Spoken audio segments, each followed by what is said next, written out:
ফ্রেজের ইংরেজি করতে গিয়ে দেখা যাক এই ফ্রেজগুলো আমরা কীভাবে ইংরেজি করতে পারি। ভুল পথে চালনা করা, অর্থাৎ যেরকমভাবে কাউকে চালনা করা উচিত সেরকমভাবে চালনা না করে তাকে অন্যদিকে ঠিক পথের থেকে সরিয়ে দেওয়া, ভুল পথে চালনা করা, টু মিসলিড, বোকা বোঝানো, বোকা বানানো, সেরকম ক্ষেত্রে আমরা বলি টু মিসলিড। আর কোনো কিছুর জন্য দায়ী বোঝাতে আমরা বলি রেসপন্সিবল ফর সামথিং। দেখো, অনেক বাবা মা তাদের সন্তানদের ভুল পথে চালনা করে, তাদের ভুল যেটা করা উচিত, যেটা ন্যায় সেটা না করে অন্য কিছু করার জন্য আমরা দেখি আজকাল বাচ্চাদের বাবা মারা ওকে একই ক্লাসে পড়ে বন্ধুবান্ধব, তোর নোট ওকে দিবি না, এটা তো উচিত নয়। তার বন্ধুকে তো হেল্প করা উচিত, শেয়ার করা উচিত, ওকে দিবি না, তোর পেন্সিলটা ওকে লিখতে দিবি না, ও পেন্সিল না থাকলেও না লিখতে পারে, না লিখুক, তোর দেখার দরকার নেই, তোর কলমটা তোকে দিবি না, এরকম নানা রকম নৈতিক শিক্ষার থেকে অন্য পথে চালনা করে, সেটা হচ্ছে মিসলিড। একটা জিনিস মনে রাখতে হবে, লিডের পাস্ট টেন্স হয় লেট। তাহলে অনেক বাবা মাই তাদের সন্তানদের ভুল পথে চালনা করে। অনেক বাবা মাই, many parents,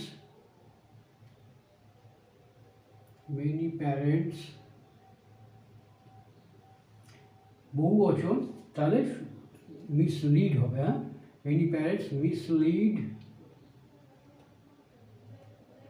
লিড মানে পরিচালনা করা, মিসলিড ভুল পথে পরিচালনা করা, মিসলিড দেয়ার চিলড্রেন, তাদের বাচ্চাদের। এই যে চিলড্রেন কথাটা বললাম, CHILDREN, এই চিলড্রেনের বদলে আমরা আরেকটা ইংরেজি করতে পারি, সেটা হচ্ছে মেনি প্যারেন্টস মিসলিড দেয়ার। আমার কথাগুলো আজকে আটকে যাচ্ছে, অনেকটা ক্লান্ত আছে সেই জন্য বোধহয়। মেনি প্যারেন্টস মিসলিড দেয়ার অফস্প্রিং, এর মানেও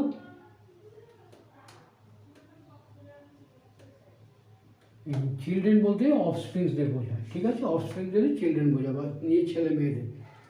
তাহলে মেনি প্যারেন্টস মিসলিড দেয়ার অফস্প্রিংস, এটা হতে পারে। যদি বলি অনেক বাবা মাই কি তার বাচ্চাদের ভুল পথে চালিত করে না, এই প্রশ্নবোধক যদি আমরা করি, প্রশ্ন যদি করতে চাই, সেক্ষেত্রে কীরকম হয় দেখো, ইনডিফিনিট টেন্সে প্রশ্ন করার সময় তোমার অক্সিলারি ভার্ব তো থাকে না, ইনডিফিনিট সিম্পল প্রেজেন্ট টেন্সে থাকে না বললে ভুল হবে। তোমার যেমন আই গো, আমি যাই, আমি কি যাই, ডু আই গো, এরকম আর কি। এখানে আমি যাই, আই গো, এখানে তো কোনো অক্সিলারি ভার্ব নেই। তাহলে যে সেন্টেন্সগুলোতে কোনো অক্সিলারি ভার্ব নেই, সিম্পল প্রেজেন্ট টেন্সগুলোতে, সেখানে আমরা ডু ভার্বটা আগে চলে যায়, ঠিক আছে? ডু, ডাজ, ডি যদি পাস্ট টেন্স হয় তাহলে ডিড আগে যাবে, ঠিক আছে? কিন্তু ডাব্লুএইচ শব্দ, who, what, where, when, how, why, এগুলো সবার আগে যায়। তাহলে এখানে কি আছে, আমি যদি বলি অনেক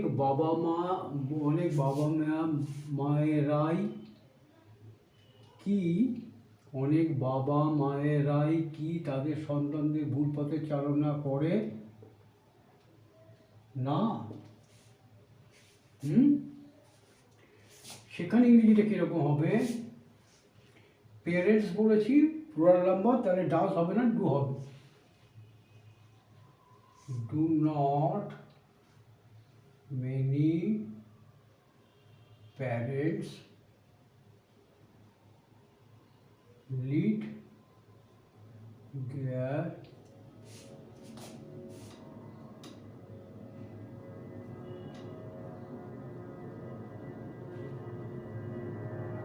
mislead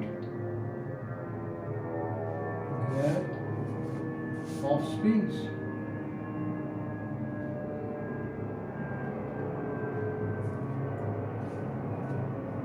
Do not many parents mislead their offsprings, এটা হবে কোশ্চেন। এবার দেখো, আমাকে ভুল পথে চালানো অসম্ভব, ইংরেজি কি? ইম্পসিবল। তাহলে আমাকে চালানো অসম্ভব, ইট ইজ মিসলিড।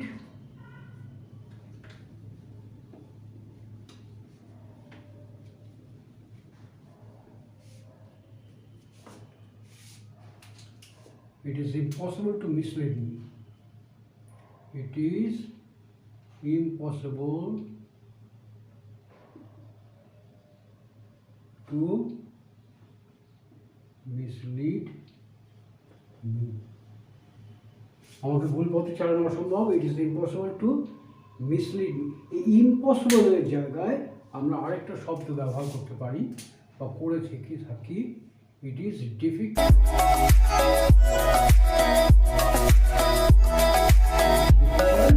এটা কষ্টকর, অসম্ভব আর কষ্টকর প্রায় একই সমার্থক।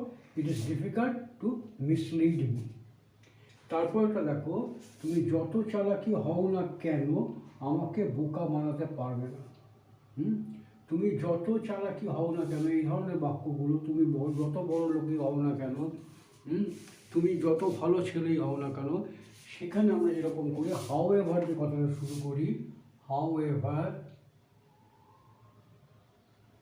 এইবার যেটা সম্পর্কে বলা হচ্ছে সেই শব্দটা আগে চলে আসবে। এখানে চালা, হাউ এভার ক্লেভার, CLEVER। তুমি যত লম্বাই হও না কেন, হাউ এভার টল। তুমি যত ভালোই হও না কেন, হাউ এভার গুড। ঠিক আছে, তাহলে however clever you may B,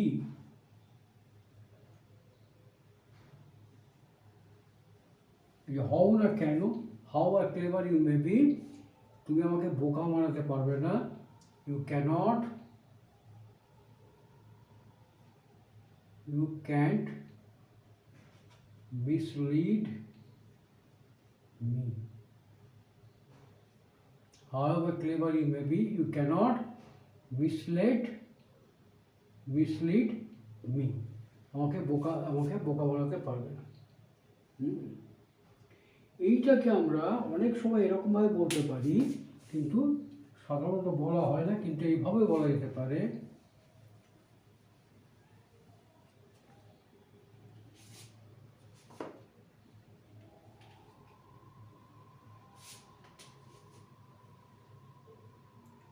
however clever you may be,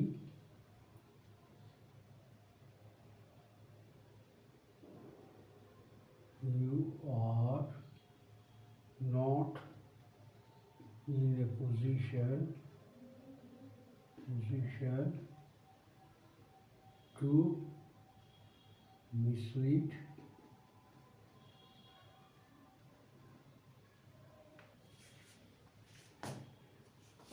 however clever you may be, you are not in a position to mislead me.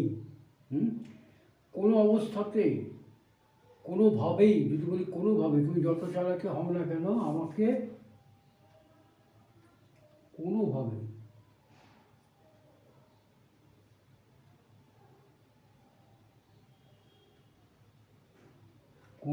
বোকা বানাতে পারবে না। তাহলে কি বলবো, however clever you may be, you are not in a position to mislead me anyway.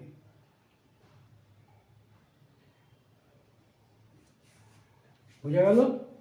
তাহলে বাকি হলো কোনটা, রেসপন্সিবল ফর। এটাকে বুঝিয়ে দিচ্ছি তোমাদের। এই দুর্ঘটনার জন্য তুমি দায়ী, তুমি, এর আগেও কয়েকদিন বলে দিয়েছি, রাম ইট ইজ রাম, রামই ছিল, এই ঘটনার পেছনে রামই ছিল, ইট ওয়াজ রাম। এরকমভাবে বলি, তুমিই দায়ী, ইট ইজ ইউ, তুমিই ছিলে, ইট ওয়াজ, এই যে ই কথাটার জন্য আমরা আগে ইট দিয়ে শুরু করি। এই দুর্ঘটনার জন্য তুমিই দায়ী, ইট is you,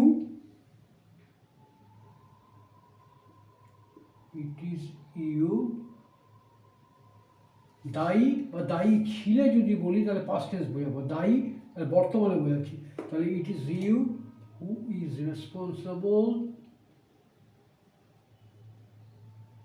responsible for accident, দুর্ঘটনা, অ্যাক্সিডেন্ট, ফর দিস অ্যাক্সিডেন্ট। তাহলে ইংরেজিটা হবে it is you who is responsible for this accident. এবার দেখো, তুমি কি দায়ী নও, এই দুর্ঘটনার জন্য তুমি কি দায়ী নও? তাহলে আমরা বলবো, সেখানে আমরা কি বলবো,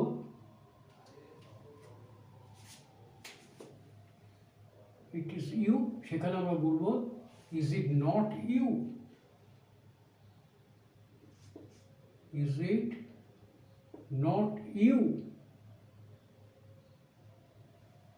এই দুর্ঘটনার জন্য তুমি কি দায়ী নও? এটা দেখো ইজটা আগে চলে গেছে, নট,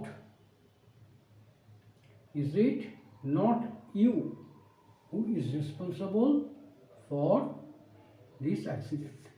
বোঝা গেল?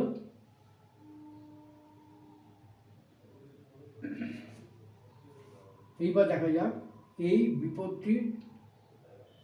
এই বিপত্তির জন্য তুমি কোনোভাবেই আমাকে দায়ী করতে পারো না, আমাকে পারো না।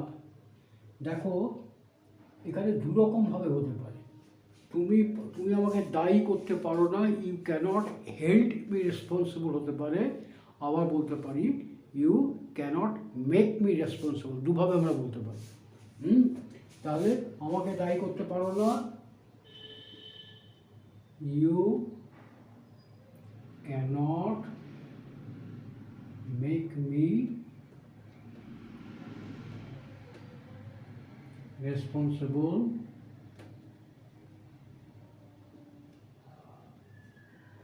তারপরে প্রিপোজিশন কি বসবে, অফ, ফর দিস বিপত্তি মানে হচ্ছে মিসহ্যাপ,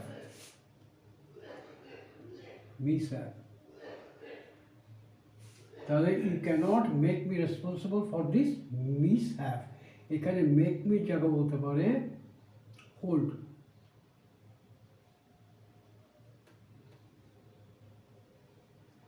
you can't hold me responsible for this mishap, এইভাবে আমরা বলতে পারি। এরপরটা দেখো, এর জন্য তুমি কাকে দায়ী বলে মনে করো? মনে করা ইংরেজি কি, ভাবা, think, hmm do you think. এখানে থিঙ্ক মানে ভাবা হলে পড়ো, থিঙ্ক কথাটা আমরা ব্যবহার করব না। এখানে কাকে দায়ী বলে মনে করো বা ভাবো, অর্থাৎ কাকে দায়ী বিবেচনা করো, তোমার বিবেচনায় কে দায়ী বলে মনে হচ্ছে, সেক্ষেত্রে আমি যেটা ব্যবহার করব সেটা হচ্ছে কনসিডার। তাহলে আমরা ইংরেজিটা কী করবো, whom do you consider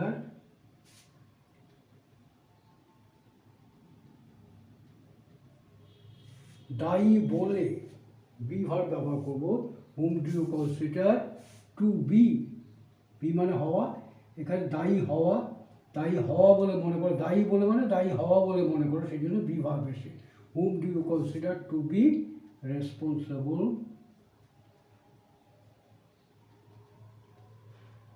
এর জন্য, ফর দিস। দেখি কোথাও কি ভুল করলাম কে জানে। You can't make hold me responsible for this mishap, মনে তো হচ্ছে ঠিকই লিখেছি, আমার চোখে তো কিছু পড়ছে না, চোখটা বুঝে আসছে কি ভুল করছি কে জানে। whom do you consider to be responsible for this, ওকে? তাহলে এই কথাই করো। আজকে ক্লাসটা খুব একটা ভালো হলো না, I am sorry for that. যাই হোক, যতটা দেখো বুঝতে পারলে কিনা, যদি কোনো ভুল থাকে প্লিজ কমেন্ট করে।